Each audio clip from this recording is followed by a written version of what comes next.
10th economic lesson number 22, Indian economic in the global context. உலக லெவலில் Indian economic எந்த லெவலில் இருக்குது, இதுதான் இந்த லெசனில் நம்ம பார்க்க போகிறோம். ஏன்னா இந்தியா ஒரு டெவலப்பிங் கண்ட்ரி. இந்தியாவில் நிறைய விஷயங்கள் டெவலப் ஆகிட்டுருக்கு. Excuse me. ஃபார் எக்ஸாம்பிள் பார்த்திங்கனாக்கா டூரிஸ்ட்டு டெவலப் ஆகிட்டுருக்கு. அப்புறம் நிறைய பேர் வேலை தேடி வராங்க, நம்ம வேலை தேடி போகிறோம். நிறைய பேர் நம்ம ஊருக்கு பிஸ்னஸ் பண்ண வராங்க, நம்ம வெளிநாட்டில் போய் பிஸ்னஸ் பண்ணுறோம். ஸோ நிறைய பேர் படிக்கிறதுக்கு இங்கேயும் வராங்க, நாமளும் வெளிநாடுகளுக்கு படிக்கிறதுக்கு போகிறோம், நம்ம ஸ்டூடெண்ட்ஸும். அதோட நிறைய சேரிட்டி கவர்மெண்ட் வந்து அசைன் பண்ணுது. ஸோ இந்த மாதிரி பார்த்தீங்கன்னா மேஜர் எக்கனாமிக் ரிலேஷன்ஷிப், அதாவது இந்தியாவுக்கும் மற்ற நாடுகளுக்கும் இருக்கிற எக்கனாமிக் ரிலேஷன்ஷிப் எப்படி இருக்குது அப்படின்னா இந்த லெசனில் நம்ம பார்க்க போகிறோம். 22.1 meaning of economic relationship between countries. முதல்ல ரெண்டு கண்ட்ரிக்கு நடுவில் எக்கனாமிக் ரிலேஷன்ஷிப் அப்படிங்கிற ஒரு அர்த்தம் என்ன அப்படின்னா இந்த பேராகிராஃப் நம்ம பார்ப்போம். If you are in need of money you can borrow it from a friend or from a bank. If you want to buy a book you can pay money to your local bookshop and get the book. If you are a seller, அங்கே spelling mistake இருக்குது, இட்டுன்னு போட்டுருக்காங்க. If you are a seller of a goods such as stationery or garments or shoe etc., then you sell them to customers who pay you. If you want to produce any good, you can invest some money and start a factory and give jobs to people who can provide their labor. All these are examples of economic activities inside your country in which the citizens of your country participate. But when such activities take place between the citizens of two or more countries, then we call it as economic relationship between these countries. Take an example of India. Since we are citizens of India, we call India our domestic country and rest of the world consists of foreign countries. So when there is economic relationship between India and other countries, then we mean that Indian citizens are exchanging goods and services, both buying and selling, with citizens of foreign countries and going to foreign countries to do job and business. Similarly, foreign citizens are coming to India to do job and business etc. Accordingly, some examples of economic relationship can be given as follows. இங்கே என்ன சொல்கிறாங்கன்னா, இப்போ for எக்ஸாம்பிளுக்கு இப்போ உங்களுக்கு ஒரு பணம் தேவைப்படுதுன்னு வச்சுக்கோங்களேன். நீங்கள் என்ன பண்ணுவீங்க, ஒன்று உங்கள் ஃப்ரெண்டுகிட்ட கேட்பீங்க, அப்படி இல்லைனாக்கா நீங்கள் பேங்க்கில் போய் லோன் கேட்கலாம் நம்ம. ஸோ இந்த மாதிரி நமக்கு பணம் கிடைக்கும். இது பார்த்திங்கனாக்கா அதே மாதிரி பார்த்திங்கனாக்கா நீங்கள் ஏதாவது ஒரு புக்கு வாங்கணும், ஏதாவது ஒரு பொருள் வாங்கணும் அப்படின்னா அந்த கடைக்கு போயிட்டு பணம் கொடுத்து நீங்கள் பொருள் வாங்குவீங்க. அது ஸ்டேஷ்னரியாக இருக்கலாம். இப்போ நீங்கள் ஒரு ஸ்டேஷ்னரி இல்லாட்டி ஒரு கார்மெண்ட் கடையை வச்சுருக்கீங்க, நீங்கள் அந்த ஸ்டேஷ்னரி இல்லாட்டி கார்மெண்ட் இல்லாட்டி ஷூ கடை வச்சுருக்கீங்க, அதை நீங்கள் விற்கிறீங்கன்னாக்கா உங்கள்கிட்ட வர கஸ்டமரு அதுக்கு உண்டான பணத்தை கொடுத்துட்டு உங்கள்கிட்ட அந்த பொருளை வாங்கிட்டு போவாங்க. ஸோ இந்த மாதிரி தான் இப்போ நீங்கள் ஒரு பெரிய லெவலில் இண்டஸ்ட்ரி வச்சுருக்கீங்க, ஃபேக்ட்ரி வச்சுருக்கீங்க, ஏதோ ஒரு ப்ரொடியூஸ் பண்ணுறீங்க அப்படின்னா நீங்கள் இப்போ ஒரு இன்வெஸ்ட்மெண்ட் பண்ணிவிட்டு அங்கே வந்து நிறைய ஆளுங்களை வந்து வேலைக்கு சேர்த்தீங்க. அது மூலம் நிறைய பேருக்கு வேலை வாய்ப்பு கிடைக்கும். ஸோ இதெல்லாம் பார்த்திங்கன்னா ஒரு எக்ஸாம்பிள்ஸு எதுக்குனாக்கா எக்கனாமிக் ஆக்டிவிட்டிக்கு. இது ஃபஸ்ட்டு லெசன் நம்ம படித்தது. இதெல்லாம் எக்கனாமிக் ஆக்டிவிட்டியில் வருது. இப்போ இங்கே பார்த்திங்கன்னா என்ன பண்ணுறோம், நாம் நம்ம ஊர் மக்களுக்கு இந்த வேலை வாய்ப்பெல்லாம் கொடுக்குறோம். சரிங்களா? இதில் நம்ம ஊர் மக்கள் நம்ம கடையில் வந்து பொருள் வாங்குகிறாங்க, நம்ம ஊர் மக்களுக்கு நாம் வேலை கொடுக்குறோம், நம்ம ஊர் மக்கள்கிட்ட நாம் போய் வேலை செய்கிறோம், நாம் பொருள் வாங்குகிறோம். இந்த மாதிரி எல்லாமே நம்ம நாட்டுக்குள்ளேயே நடக்குது. இது டொமஸ்டிக் அப்படிம்பாங்க, நம்ம நாட்டுக்குள்ளே நடக்கிறது. இதுவே நம்ம நாட்டு ஆளுங்க வெளிநாட்டில் போய் படித்தாலும் சரி, இல்லை வெளிநாட்டில் வேலைக்கு போனாலும் சரி, இல்லை வெளிநாட்டில் போய் பிஸ்னஸ் பண்ணாலும் சரி, இல்லை வெளிநாட்டுக்காரங்க நம்ம ஊரில் வந்து பிஸ்னஸ் பண்ணாலும் சரி, வேலைக்கு வந்தாலும் சரி, இல்லை படிக்க வந்தாலும் சரி, இதெல்லாம் என்ன சொல்கிறதுனாக்கா இதுதான் பார்த்திங்கனாக்கா எக்கனாமிக், அதாவது குளோபல் எக்கனாமிக் அப்படின்னு சொல்கிறது. நம்ம நாடு வந்து குளோபல் எக்கனாமிக் கூட எப்படி கனெக்ட் ஆகிருக்கு, இதுதான் அதோட மீனிங். ஸோ நம்மளோட சர்வீஸை நம்ம எக்ஸ்சேஞ்ச் பண்ணுறோம், நம்ம கூட்ஸ் எக்ஸ்சேஞ்ச் பண்ணுறோம், நம்ம வாங்குகிறோம் விற்கிறோம். இதெல்லாம் ஒரு கண்ட்ரிக்கு நடுவில். ஸோ இதனால் பார்த்திங்கனாக்கா நம்மளோட ஃபாரின் சிட்டிசன்ஸும் இந்தியாவுக்கு வந்து ஏற்கனவே சொன்ன மாதிரி ஜாப்ஸ் எல்லாம் பண்ணுறாங்க. இந்த ரிலேஷன்ஷிப், எக்கனாமிக் ரிலேஷன்ஷிப்க்கு எக்ஸாம்பிள்ஸ், ஒரு சில எக்ஸாம்பிள்ஸ் கொடுத்துருக்காங்க. அது என்னன்னு பார்ப்போம். First, selling of goods and services by the domestic citizen to citizen in a foreign country is called export. இப்போ நம்ம நாட்டில் இருக்க, இப்போ நீங்கள் இங்கே இருக்கீங்க, நீங்கள் ஒரு ஃபேக்ட்ரி, டெக்ஸ்டைல்ஸ் ஃபேக்ட்ரி வச்சுருக்கீங்க, நீங்கள் வந்து வெளிநாட்டுக்கு நீங்கள் அதை அனுப்புகிறீங்க தொழிலுக்காக அப்படின்னா, பிஸ்னஸ்க்காகன்னா அதுக்கு பேர் என்னென்னா எக்ஸ்போர்ட். ஸோ நீங்கள் உங்களோட பொருளை வந்து எக்ஸ்போர்ட் பண்ணுறீங்க. Buying goods and services by domestic citizen from the foreign countries is called import. இப்போ நீங்கள் ஒரு பொருள் தயாரிக்கிறதுக்கு ஒரு மிஷின்ஸ் எல்லாம் தேவைப்படுது, அது வெளிநாட்டில் தான் இருக்குது. அந்த வெளிநாட்டிலேருந்து அந்த மிஷினை நீங்கள் நம்ம நாட்டுக்கு கொண்டு வந்தீங்கன்னாக்கா அது பேர் இம்போர்ட். ஸோ நம்ம நாட்டிலேருந்து வெளிநாட்டுக்கு ஒன்று அனுப்பிச்சோன்னா அது எக்ஸ்போர்ட், வெளிநாட்டிலேருந்து நம்ம நாட்டுக்கு வந்துச்சுன்னா அது இம்போர்ட். இது ஞாபகம் வச்சுக்கோங்க. Sending gifts to somebody in foreign country and receiving the same from the foreign country. So நம்ம கிஃப்ட்டை அனுப்பலாம் வெளிநாட்டில் இருக்க நம்ம ஃப்ரெண்ட்ஸ் ரிலேஷன்ஸ்க்கு, அதாட்ட அவங்களும் நமக்கு அனுப்பலாம். Sending money and receiving money from foreign countries. So நிறைய பேர் பார்த்திங்கன்னா வெளியூரில் வேலைக்கு போயிட்டு, வெளிநாட்டில் வேலைக்கு போயிட்டு அங்கே சம்பாதிக்க பணத்தை நம்ம இந்தியாவுக்கு அனுப்புவாங்க. அப்புறம் இந்தியாவில் வேலை செய்கிறவங்க அவங்க நாட்டுக்கு அனுப்புவாங்க. Visits many tourist places, persons and government delegations. So நிறைய டூரிஸ்ட் வந்து வெளிநாட்டிலேருந்து நமக்கு வருவாங்க. அதாட்டம் ஃபாரின் மினிஸ்டர்ஸு, டெலிகேட்ஸு, ஆஃபீஸர்ஸ் இதெல்லாம் வருவாங்க நம்ம நாட்டுக்கு. when a country has economic relationship with other countries, then it is called an open economy. எந்த ஒரு கண்ட்ரி வந்து எல்லா கண்ட்ரியோட ஒரு பிஸ்னஸ் டீலிங், ஒரு எக்கனாமிக் ரிலேஷன்ஷிப் வச்சுருக்கோ அதுக்கு பேர் ஓப்பன் எக்கனாமி அப்படின்னு சொல்லுவாங்க. ஸோ இதுதான் மீனிங் இந்த topic. Next 22.2 importance of trade. So ஏன் ட்ரேடு ரொம்ப முக்கியம்? Example 1 and 2 above are part of trade. People buy and sell goods and services through market inside the country. When the same thing takes place between citizens in various countries, we call it as international trade. So மேலே பார்த்துருக்க ரெண்டு எக்ஸாம்பிளும் பார்த்தீங்கன்னாக்கா அது ஒரு part of trade. அதில் பார்த்திங்கனாக்கா நம்ம நாட்டு மக்கள் வெளிநாட்டு மக்களோட ட்ரேட் பண்ணும்போது அது பேர் இன்டர்நேஷ்னல் ட்ரேட் அப்படின்னு சொல்கிறாங்க. Exports and imports are international trade in goods and services. நம்ம கூட்ஸ் அண்ட் சர்வீஸ் பார்த்திங்கனாக்கா எக்ஸ்போர்ட்டும் பண்ணுறோம், இம்போர்ட்டும் பண்ணுறோம். இது இன்டர்நேஷ்னல் ட்ரேடுன்னு சொல்கிறாங்க. Trading activities are integral part of economy. It is very difficult to look at life without trade in economy. Goods are constantly transported from one place to other by trains, trucks, etc. inside the country. Similarly, aeroplane ships are used to transport goods between the countries. So நம்ம இந்த trade வியாபாரம் இல்லாமல் நாம் ஒரு விஷயத்தை எக்கனாமியை நினச்சே பார்க்க முடியாது. இதில் பார்த்திங்கனாக்கா ஒரு கூட்ஸு இல்லை ஒரு இடத்துலேருந்து இன்னொரு இடத்துக்கு, அதாவது ட்ரெயின், ட்ரக்கு, இந்த மாதிரி விஷயத்தில் நம்ம நாட்டுக்குள்ளேயே பண்ணோம்னாக்கா அது பார்த்திங்கன்னா இந்த மாதிரி டிரான்ஸ்போர்ட் யூஸ் பண்ணுறோம். அதே வெளிநாட்டுக்கு அனுப்புனாக்கா ஏரோப்ளைனு, ஷிப்ஸு இதெல்லாம் வச்சு தான் இந்த கூட்ஸ் எல்லாமே கண்ட்ரீஸ்க்கு நடுவில் நம்ம எக்ஸ்போர்ட் பண்ணுறோம், இம்போர்ட் பண்ணுறோம். The aim is to provide the goods or service to the person who wants to pay for it, no matter wherever the buyer resides.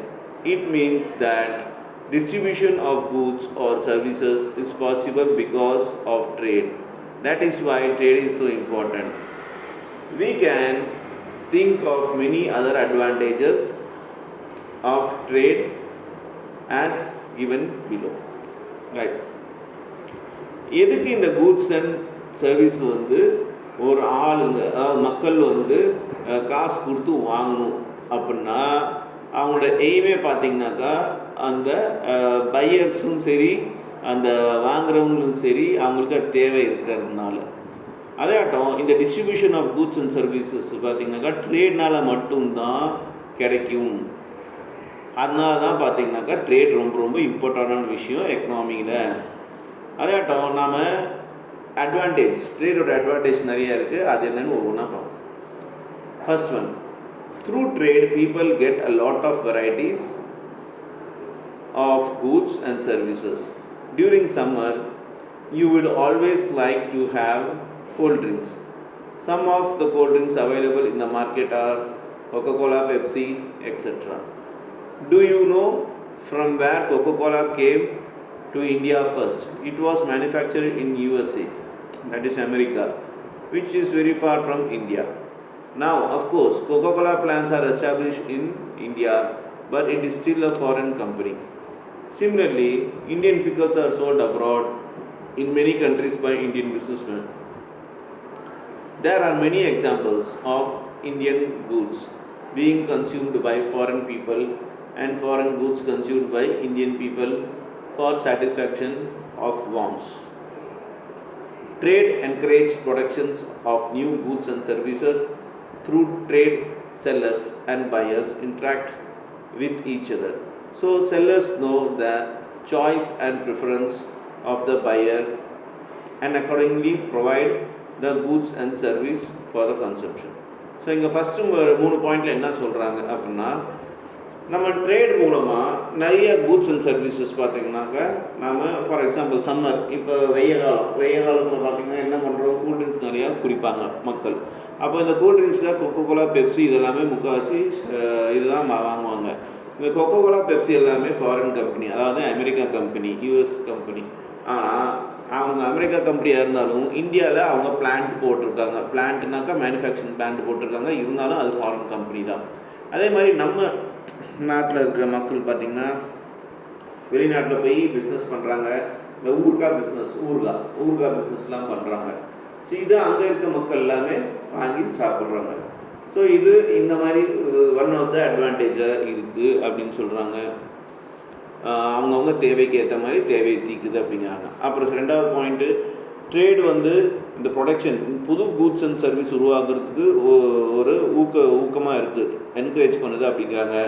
இந்த செல்லர்ஸு அண்ட் பையர்ஸ் ஒருத்தங்க இன்ட்ராக்ட் பண்ணுறதுனால நிறைய சாய்ஸும் ப்ரிஃபரன்ஸும் பார்த்திங்கன்னா பையர்ஸுக்கு கிடைக்கிது. அந்த சாய்ஸுக்கு தகுந்த மாதிரி அந்த கூட்ஸ் அண்ட் சர்வீஸ் யூஸ் பண்ணுறாங்க அப்படின்னு சொல்கிறாங்க. 3வது பாயிண்ட் பார்த்திங்கன்னா, பீப்புள் டிஃப்ரெண்ட் கண்ட்ரீஸ்லேருந்து பீப்புள் மீட் பண்ணுறாங்க, இன்ட்ராக்ட் பண்ணுறாங்க, வியாபாரம் பண்ணுறாங்க. அதுக்கு தகுந்த மாதிரி பார்த்திங்கனாக்கா அந்த கண்ட்ரியோட கலாச்சாரம், ட்ரெடிஷன், அப்புறம் லாங்குவேஜ் மற்ற கண்ட்ரிங்களுக்கும் தெரிய ஆரம்பிக்குது, பரவுது அப்படின்னு சொல்கிறாங்க. அதோட importance. Because of international trade, it is possible to produce the goods more efficient because it leads to specialization. This means goods can be produced at lower cost so that people will get them at lower price. How? A good may be produced in more than one country, but one country may have better raw materials and technology to produce it. Take for an example the case of India. In India, spices and cottons etc. are easily cultivated due to climatical and soil conditions. Because of rich customs, traditions and culture, India's handicrafts are world famous. So they are easy to produce in India at less cost. According to India, can specialize the production of these goods. Hence, other countries can buy these goods from India and at cheaper prices. Similarly, in South Africa, diamonds are easily available because of the mines existing there. You can get many other such examples. The main thing is that if a country can produce a good with a better quality at a lower cost, the country will become efficient in the production of the good and gain by exporting the good to other countries. So, 4th point என்ன சொல்லிட்டாங்கனாக்கா, இந்த international products எல்லாமே எப்படி possible ஆகுது, ரொம்ப எஃபிஷியண்ட்டாக ஆகுது. ஏன்னா அதில் ஒரு ஸ்பெஷலைசேஷன் இருக்குது அப்படின்னு சொல்கிறாங்க. அதுக்கு என்ன மீனிங்னா, அந்த கூட்ஸ் ரொம்ப லோவர் காஸ்ட்டில் மக்களுக்கு தராங்க, அதனால் மக்களால் வாங்க முடியுது, யூஸ் பண்ண முடியுது அப்படின்னு சொல்கிறாங்க. இது எப்படி நடக்குதுனாக்கா, இப்போ ஒரு கண்ட்ரியில் பார்த்திங்கனாக்கா ஒரு விஷயம் ப்ரொடியூஸ் ஆகுது. For example raw material, technology இதெல்லாமே ப்ரொடியூஸ் ஆகுதுனாக்கா, இப்போ இந்தியானே எடுத்துக்கோங்களேன். இங்கே ஸ்பைசஸு, காட்டன் எல்லாமே ரொம்ப கல்டிவேட் ஆகுது. ஏன்னா நம்மளோட சாயில் கண்டிஷனும் கிளைமேட்டிக் கண்டிஷன் அப்படி இருக்குது. ஸோ இந்த மாதிரி இருக்கும்போது நம்மளோட ட்ரெடிஷனு கஸ்டமு இந்த இதில் பார்த்திங்கன்னா ஹேண்டிகிராஃப்ட் ரொம்ப ரொம்ப முக்கியமாக இருக்குது, வேர்ல்டு ஃபேமஸாக இருக்குது. ஸோ நம்ம இங்கே லெஸ் காஸ்ட்டில் வந்து அதை வந்து ப்ரொடியூஸ் பண்ணுறோம், அதாட்டம் மக்களும் அது வந்து வாங்குகிறாங்க. அதாட்டம் இது ஸ்பெஷல் ப்ராடக்டாக இருக்குது. அதேயாட்டம் சவுத்து ஆஃப்ரிக்காவில் பார்த்திங்கன்னா டைமண்டு ரொம்ப அதிகமாக கிடைக்குது. அதனால் அங்கே வந்து சீப்பராக இதெல்லாம் வாங்க முடியுது அப்படின்னு சொல்கிறாங்க அந்த பொருள். எப்படி இந்தியாவில் வந்து ஸ்பைசஸ் ஆகட்டும் இல்லை இந்த ஹேண்டிகிராஃப்ட் பொருள்களும் சீப்பராக கிடைக்குதோ, அதே மாதிரி சவுத் ஆஃப்ரிக்காவில் பார்த்திங்கனாக்கா டைமண்ட் மைன்ஸ் எல்லாம் இருக்கிறதுனால இந்த மாதிரி நிறைய எக்ஸாம்பிள்ஸ் நம்மளால் சொல்ல முடியும். ஸோ எந்த ஒரு கண்ட்ரி வந்து கூட்ஸ் வந்து ப்ரொடியூஸ் பண்ணுதோ அந்த கண்ட்ரியால் பெட்டர் குவாலிட்டியான கூட்ஸ் கொடுக்க முடியும் லோவர் காஸ்ட்டில். அப்படி கொடுக்கும்போது அந்த கண்ட்ரி வந்து அதோட ப்ரொடக்ஷன் ஆஃப் கூட்ஸும் அதிகமாகும், அது எக்ஸ்போர்ட்டும் நிறைய பண்ணும், அது கண்ட்ரிக்கு வருமானமும் நிறையா வரும் அப்படின்னு சொல்கிறாங்க. Next 22.3 export and import by India. இந்தியாவோட எக்ஸ்போர்ட் அண்ட் இம்போர்ட்டை பற்றி தான் இந்த டாப்பிக்கில் பார்க்க போகிறோம். India is having economic relationship with many countries in the world. As a result, India exports many commodities to foreign countries and imports many commodities from the foreign countries. The countries with which India is engaged in export and import activities are called India's trading partners. So India வந்து நிறைய நாடுகளுக்கு தன்னோட பொருளையும் export பண்ணுது, நிறைய நாடுகளிலிருந்து பொருளையும் import பண்ணுது. ஸோ இந்த இம்போர்ட் அண்ட் எக்ஸ்போர்ட் ஆக்டிவிட்டீஸ் அதை என்ன சொல்கிறாங்க, இந்தியாஸ் ட்ரேடிங் பார்ட்னர் அப்படின்னு சொல்கிறாங்க. First India's export. இப்போ நம்ம எக்ஸ்போர்ட் பண்ணுறதை பற்றி பார்க்க போகிறோம்.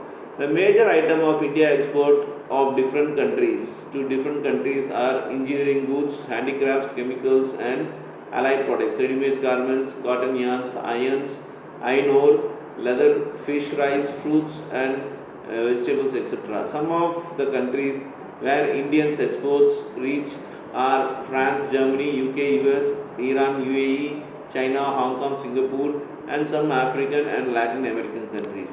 ஸோ இந்தியாவோட எக்ஸ்போர்ட் பார்த்தீங்கன்னாக்கா என்னென்ன எக்ஸ்போர்ட் பண்ணுறாங்க மெயினாக அப்படின்னா இன்ஜினியரிங் கூட்ஸு, அப்புறம் ஹேண்டிகிராஃப்ட்ஸு, கெமிக்கல்ஸு, அப்புறம் கெமிக்கல்ஸ் சார்ந்த ப்ராடக்ட்ஸு, அப்புறம் ரெடிமேட் கார்மெண்ட்ஸ் துணிமணிங்க, அப்புறம் பார்த்திங்கன்னா காட்டன் யானு, அயன் ஓரு, leather, fish, rice, fruits, vegetables இது எல்லாமே நாம் அதிகபட்சமாக எக்ஸ்போர்ட் பண்ணுறோம் மற்ற நாடுகளுக்கு. மெயினாக எந்தெந்த நாடுகளுக்கு அனுப்புகிறோம்னா France, Germany, UK, US, Iran, UAE, China, Hong Kong, Singapore, அப்புறம் ஒரு சில ஆஃப்ரிக்கன் கண்ட்ரிஸ், அப்புறம் லாட்டின் அமெரிக்கா கண்ட்ரிஸ்க்கு நம்ம எக்ஸ்போர்ட் பண்ணுறோம். இப்போ இந்தியா வந்து எங்கேருந்து இம்போர்ட் பண்ணுது அதை பார்க்க போகிறோம். India's imports. Petroleum and lubricants are most important items India imports from oil and petroleum export countries, that is OPEC, such as Iran, UAE and Saudi Arabia, etc. India also import non-ferrous metals, capital goods and fertilizers. Capital goods includes electrical and non-electrical machinery and transport equipments. India imports come from mostly of the countries to which it exports its goods and services. So import பொறுத்த வரைக்கும் India பார்த்திங்கனாக்கா அதிக லெவலில் import பண்ணுறது petroleum product. இந்த petroleum and lubricant product, அப்புறம் பார்த்திங்கனாக்கா இது வந்து ஓபெக் அப்படின்னு சொல்லுவாங்க, oil and petrol exporting country அப்படின்னு சொல்லுவாங்க. அவங்ககிட்டருந்து வாங்குறாங்க. அது யாருன்னா ஈரானு, யுஏஇ, சவுதி அரேபியா இந்த மாதிரி நாடுகள் தான் வாங்குறாங்க. இப்போ வந்து மெயினாக பார்த்திங்கன்னா ரஷ்யாகிட்டேருந்து வாங்குறாங்க. இதுதான் மெயினான விஷயம். இந்த காலகட்டத்தில் ரஷ்யாகிட்டேருந்து தான் அதிகமாக வாங்குறாங்க. அதனால தான் இந்த யூஎஸ்ஏல இருக்க பிரசிடெண்ட் அந்த ட்ரம்ப்புக்கு வந்து கோவம் வந்து நம்ம இந்தியா மேலே வந்து 50% மேலே டேரிஃப் போட்டிருக்காங்க, ரஷ்யாகிட்டேருந்து தான் ஆயில் வாங்கக்கூடாதுன்னு சொல்லிட்டு. ஸோ இந்த பிரச்சனை தான் இப்போ ஒரு 4 மாதம் போயிட்டுருக்கு. சரி, அது ஒரு பக்கம் இருக்கட்டும். அது ஒரு இன்ஃபர்மேஷன் தான் சொன்னேன். இந்தியா வந்து நான் ஃபெரஸ் மெட்டல்ஸும் கேபிட்டல் கூட்ஸ் அண்ட் ஃபர்டிலைசர்ஸும் கூட இம்போர்ட் பண்ணுது. ஸோ பார்த்திங்கனாக்கா கேபிட்டல் கூட்ஸ், எலக்ட்ரிக்கல் கூட்ஸ், நான் electrical goods, machineries, transport equipments இது எல்லாமே இம்போர்ட் பண்ணுது. நம்ம எந்தெந்த நாடுகளுக்கு எக்ஸ்போர்ட் பண்ணுறோமோ அந்த நாடுகளையும் நம்ம இம்போர்ட்டும் பண்ணிக்கிறோம் அப்படின்னு சொல்கிறாங்க. தென் 22.4 மீனிங் ஆஃப் குளோபலைசேஷன். குளோபலைசேஷன்னா என்ன அப்படிங்கிற மீனிங். ஸோ குளோபலைசேஷன் என்னன்னாக்கா சிம்பிளாக சொல்லணுன்னாக்கா யாருக்கு எந்த ஊருக்கு வேணாலும் நம்ம விற்கலாம், வாங்கலாம் பொருள், அதுதான் globalisation. So nowadays the word globalization is commonly used. The reason is obvious. Today, television and internet and mobile phones become easily available. People in remote areas can now talk and keep in touch through mobile phones. Today, you can watch India West Indies cricket match live on television. You can talk to your friend in USA or Europe through mobile phones. There is no need to sending letters if you want to say something in detail. Getting a letter USA from India takes at least 3 to 7 days, but through internet you can send email which can react to your friend in seconds. So globalisation இந்த காலத்தில் பார்த்தோன்னா அதிகமாக இந்த word வந்து use பண்ணுறாங்க. இதுக்கு reason என்னென்னாக்கா இன்றைக்கி television ஆகட்டும், இன்டர்நெட்டோட மொபைல் ஃபோன் ஆகட்டும் ரொம்ப ஈஸியாக அவைலபிளாக இருக்குது நம்மக்கிட்ட. பீப்புள் வந்து மக்கள் பார்த்திங்கனாக்கா ஒருத்தங்க எவ்வளோ பெரிய டிஸ்டன்ஸாக இருந்தாலும் சரி, எவ்வளோ தூரமாக இருந்தாலும் சரி, அவங்க டக்குன்னு காண்டாக்ட் பண்ணிக்கிற முடியும். இப்போ அந்த ஃபெசிலிட்டி இருக்குது. நம்மளால் பார்த்திங்கன்னா இந்தியாவும் வெஸ்ட் இண்டீஸும் மேட்ச் விளையாடுது வெளிநாட்டுனாக்கா அந்த மாதிரி டிவியில் ஈஸியாக பார்க்க முடியும். நம்ம ஃப்ரெண்ட்ஸ் ஏதாவது வெளிநாட்டில் இருந்தாங்கனாக்கா டக்குன்னு ஒரு செகண்ட்லேயே கனெக்ட் ஆக முடியும் அவங்க கூட. அதோட ஃபஸ்ட்டெல்லாம் லெட்டர் எழுதணும், அமெரிக்காவுக்கு லெட்டர் அனுப்பணும் அப்படின்னாக்கா ஒரு வாரத்துக்கு மேலே ஆகும். பட் இன்றைக்கி ஒரு இமெயில் தட்டி விட்டோம்னாக்கா நம்ம ஃப்ரெண்ட்ஸ்க்கோ ரிலேஷனுக்கோ அடுத்த செகண்டே போய் சேர்ந்துருது. You can order a new product goods produced in Germany or Japan through internet and will reach you in India. Because of these developments, we think that the world has become very small and looks like various households staying in one village. We should not forget that this development has not taken place in a few days. The process has been there from a long time. In earlier days, individuals or groups used to travel different countries through sea routes to trade goods and services. Travel and sending the goods became easier with the invention of aeroplane and ships. Then government of different countries started interacting with one another in order to minimize any obstacles that may arise so that citizens and all nations can exchange things without any problem. Technological and scientific development in the field of transport and communication that you see today have made this process of interaction among citizens of different countries easier now. So we are no longer separated in the world, even if we live separately in the different places and different countries. Rather, people have come closer to each other through trade, transport and communication system. People can consume both domestic and foreign goods, go to foreign countries to do job and exchange ideas with foreign citizens, export goods and services to different countries. The different countries of the world seem to become coming closer. This process is known as globalization in a simple term. Right. இங்கே என்ன சொல்கிறாங்கன்னா, நாம் பார்த்திங்கன்னா இப்போ நீங்கள் வீட்டில் உட்காந்துட்டு ஜெர்மனிலேருந்து இல்லை ஜப்பான்லேருந்து ஏதாவது ப்ராடக்ட் உங்களுக்கு வேணும்னாக்கா நீங்கள் இன்டர்நெட்டில் ஆர்டர் பண்ணிங்கன்னா டக்குன்னு உங்களுக்கு வந்து சேர்ந்துடும். இது எதனால் அப்படின்னா, இன்றைக்கி நம்ம வந்து உலகங்கிறது ஒரு கிராமம் மாதிரி ஆயிடுச்சு. நாம் அதுக்குள்ளே ஒரு சின்ன உலகமே ரொம்ப சுருங்கி போச்சு இந்த இன்டர்நெட்னால அப்படின்னு சொல்கிறாங்க.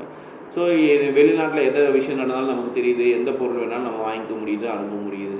இந்த ப்ராசஸ்க்கு வந்து பார்த்திங்கனாக்கா உடனே நடக்கலை. இந்த குளோபலைசேஷன் ப்ராசஸ் உடனே நடக்கலை. இதுக்கு ரொம்ப காலகட்டம் எடுத்துக்கிச்சு. இது ஒரு குரூப் ஆகட்டும், ஒரு இண்டிவிஜுவல் ஆகட்டும், இன்றைக்கி டிஃப்ரெண்ட் கண்ட்ரிஸ்க்கு சீ ரூட்டு மூலமாகவும் ட்ரேடு மூலமாகவும் கூட்ஸ் அண்ட் சர்வீஸ் வந்து ட்ரேட் பண்ணுறாங்க. அதை விட அவங்க வந்து கூட்ஸ் பார்த்திங்கனாக்கா ஈஸியாக வந்து ஏரோப்ளேன் மூலமாகவும் ஷிப் மூலமாகவும் அனுப்புகிறாங்க. இது கவர்மெண்ட் வந்து நிறைய எல்லா கண்ட்ரியோட கவர்மெண்ட்டும் சேர்ந்து நிறைய ஸ்டெப்ஸ் எடுத்து சேஃப்டி சிட்டிசனுக்கு வந்து எல்லா நேஷன் சிட்டிசனுக்கு வந்து எல்லா பொருளும் கிடைக்கணுங்கிற அதுக்காக நிறைய ப்ராப்ளம்ஸ் வந்து அவங்க எந்த ஒரு அப்டக்கிள்ஸ் தடை இல்லாமல் கிடைக்கணுங்கிறதுக்காக நிறைய விஷயங்கள் ஸ்டெப்ஸ் எடுத்துருக்காங்க. இன்றைக்கி டெக்னாலஜி ஆகட்டும், இல்லை சயின்டிஃபிக் டெவலப்மெண்ட் ஆகட்டும், இல்லை டிரான்ஸ்போர்ட் அண்ட் கம்யூனிகேஷன் ஃபீல்டு ஆகட்டும், இன்றைக்கி இந்த ப்ராசஸ் வந்து இன்ட்ராக்ஷன் மூலமாக இன்றைக்கி எல்லோரும் எல்லாத்துட்டையும் பேச ஆரம்பிச்சிட்டாங்க கம்யூனிகேஷன் மூலமாக. ஸோ இந்த கண்ட்ரிஸ் எல்லாமே இன்றைக்கி ஈஸியாக ஒருத்தவங்களுக்கு புரிஞ்சிக்க முடியுது அப்படின்னு சொல்கிறாங்க. அதேட்டம் இப்போ வந்து நம்ம இந்தியா தனியாக இருக்குது, வேர்ல்டை விட்டு தனியாக இருக்குது, இல்லை வேறு ஒரு நாடு தனியாக இருக்குன்னு சொல்ல முடியாது. ஏன்னா இந்த இன்டர்நெட்னாலேயும் டெக்னாலஜிஸ்னாலேயும் ட்ரேட்னாலேயும் எல்லாமே கிட்ட இருக்க மாதிரி தான், அதில் ஈஸியாக டச்சில் இருக்க மாதிரி ஆயிடுச்சு. ஸோ இன்றைக்கி எல்லா மக்களும் எல்லா நாட்டு மக்களும் எல்லா நாட்டுக்கும் ட்ராவல் பண்ணுறாங்க, ட்ரேட் பண்ணுறாங்க. டிரான்ஸ்போர்ட் பண்ணுறாங்க, கம்யூனிகேஷன் பண்ணுறாங்க. ஸோ இது மூலமாக டொமஸ்டிக் கூட்ஸும் சரி, மக்கள் பார்த்திங்கனாக்கா இந்தியாவில் உருவாக்குற ப்ரொடியூஸ் பண்ணுற கூட்ஸும் யூஸ் பண்ணுறோம், ஃபாரின் ப்ராடக்ட்ஸும் யூஸ் பண்ணுறோம். இது மாதிரி பார்த்திங்கனாக்கா நிறைய ஜாப்ஸு, ஐடியாஸ் எல்லாம் எக்ஸ்சேஞ்ச் பண்ணப்படுது ஒரு நாட்டுக்கு இன்னொரு நாட்டுக்கு. சிட்டிசன்ஸ் எக்ஸ்போர்ட்ஸ் பண்ணுறாங்க கூட்ஸ் அண்ட் சர்வீசஸ் நிறைய கண்ட்ரீஸ்க்கு. ஸோ இதுதான் என்ன சொல்கிறாங்கனாக்கா குளோபலைசேஷன். இன் சிம்பிள் டேர்மில் பார்த்தீங்கன்னா இதுதான் குளோபலைசேஷன் அப்படின்னு சொல்கிறாங்க.